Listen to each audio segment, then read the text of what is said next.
10 things found on the body of Ursula Roman. Number 1. Fur of unknown origin coated the inside of her mouth and the back of her throat. Number 2. The sclera of her eyes were a scarlet red. Her pupils were fully dilated. Number 3. Her skin showed a normal amount of sun damage for an average adult. Number 4.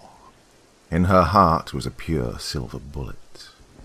The wound had long since healed. Number 5. A wooden stake lodged in her chest. It had broken off, and the splinters were scattered throughout her chest cavity. Number 6. A tiny iron crucifix in her stomach, bearing someone's name carved upon it. Padre Ramirez recognized the trinket as his grandfather's.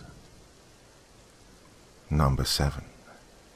A piece of garlic hidden under her tongue.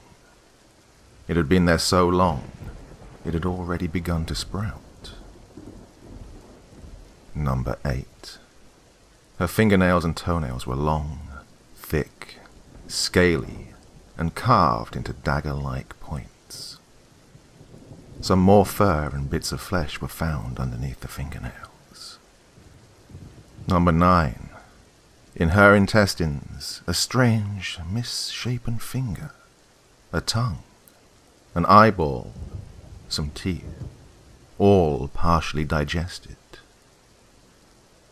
Number 10. When her veins were opened, what was found within was not blood, but a viscous black substance.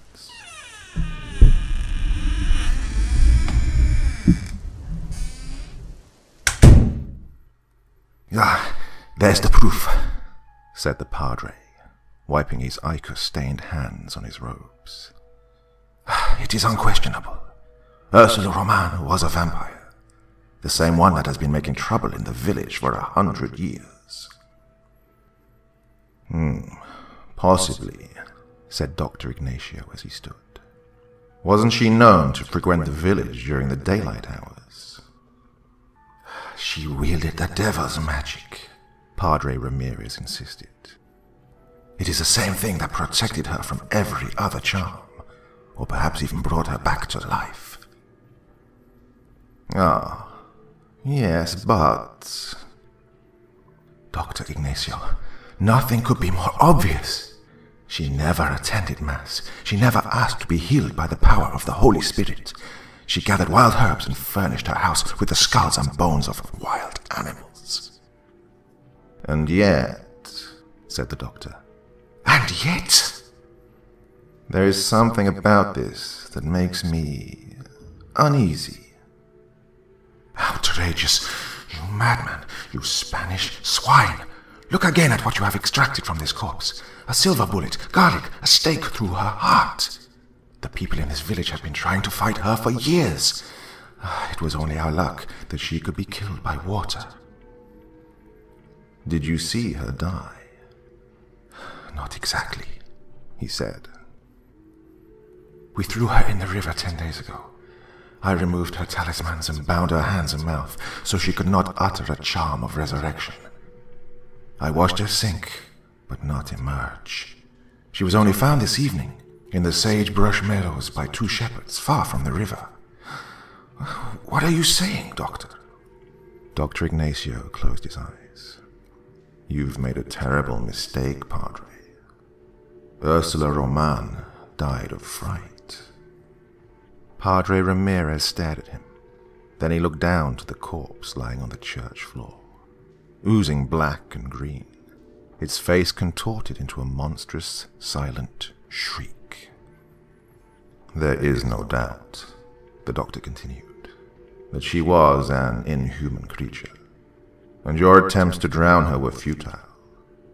But what frightened her into death shortly thereafter was a beast far more unearthly and unimaginably dreadful. The body parts in her intestines and the fur in her mouth indicate some sort of struggle. Perhaps perhaps with something more powerful and immune to death than she was. Something that is still out there, somewhere. She must have guarded this village from its ravenous jaws for 100 years, and then, finally, stripped of her charms and talismans, weakened by repeated attempts on her life, she could not rebuke it any longer. Almighty God, whispered the Padre, making the sign of the cross. She was our only protection from it. And you killed her, said the doctor, shaking his head. A loud, frantic knocking suddenly sounded upon the church door. Both men jumped. Ah, said Padre Ramirez. That must be the Undertaker. Splendid, said Dr. Ignacio. Invite him in.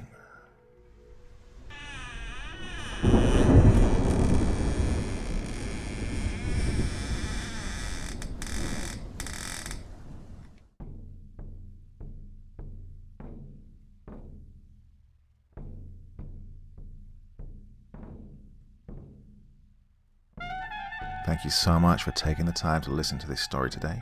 Really means a lot to me and to the author of the story, of course. Well, if you want to know more about me, I'm pretty much everywhere on social media. You can find me on Facebook, Twitter, Instagram. You can download my music on SoundCloud. I've got a Patreon if you feel like. Throw me $1 or $2. Very much appreciated. And of course, on Reddit, I have a place where you can leave stories if you want me to read one that you've written. Well, hoping to see you all again very soon. Till then, sweet dreams. Bye-bye.